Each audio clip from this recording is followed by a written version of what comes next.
Hi, I'm Tom Sommers with Edina Realty. Today I'd like to talk about making your home ready for a buyer. Typically when I sit down with a seller to list their house, one of the first questions they'll ask is, what can I do to make my house ready to sell? You'd be amazed at how many times I end up giving about the same advice to everybody, which is basic stuff.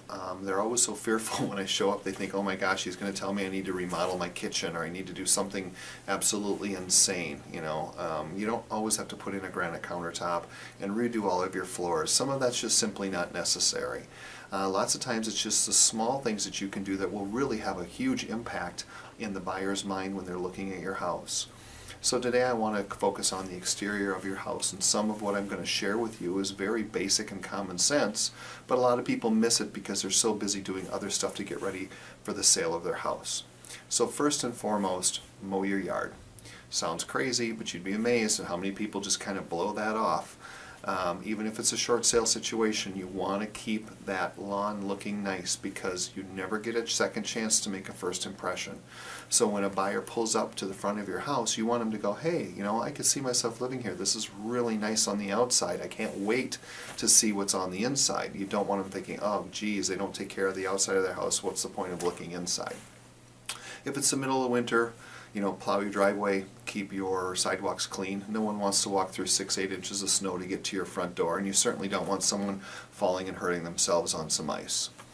Secondly, you want to clean up your landscaping, pull weeds, trim trees, clean out your gutters, anything that will give you a better curb appeal. You don't have to spend a ton of money. Sometimes just adding some mulch around the plants can make the entire front of the house look completely different, and that's very inexpensive.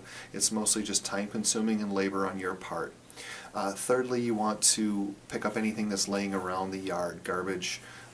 That's common, very obvious, but what's not obvious is people sometimes when they run out of space will pile a bunch of junk on the side of the garage or behind the garage. Get rid of it.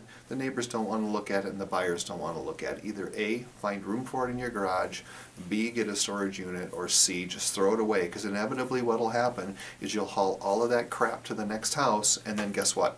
You'll throw it out. Lastly, I would make sure that all of your doors work. Make sure that you put WD-40 in the hinges as well as the locks so that it's very easy for the agent to open the doors and get into the house, and that your garage doors function properly, because the buyers are going to want to test things out. They're opening doors, they're looking in closets and things like that. Really important that it functions properly well from the outside. You can also power wash the house if it's dirty. I usually recommend that at least every quarter, just to get rid of the cobwebs and the dirt that ends up just kind of sticking to the house. You want it to look as fresh as possible. If your house is really in need of a paint job, then you may want to consider doing that. If it's really dull and old and washed and weathered looking, a coat of paint can go a really long way to making that curb appeal its very best in making that house stand out. Those are just a few things that you should consider when you're listing your house. I hope the list is helpful and that you use it and get a sale. Thanks so much for joining me, and have a great day.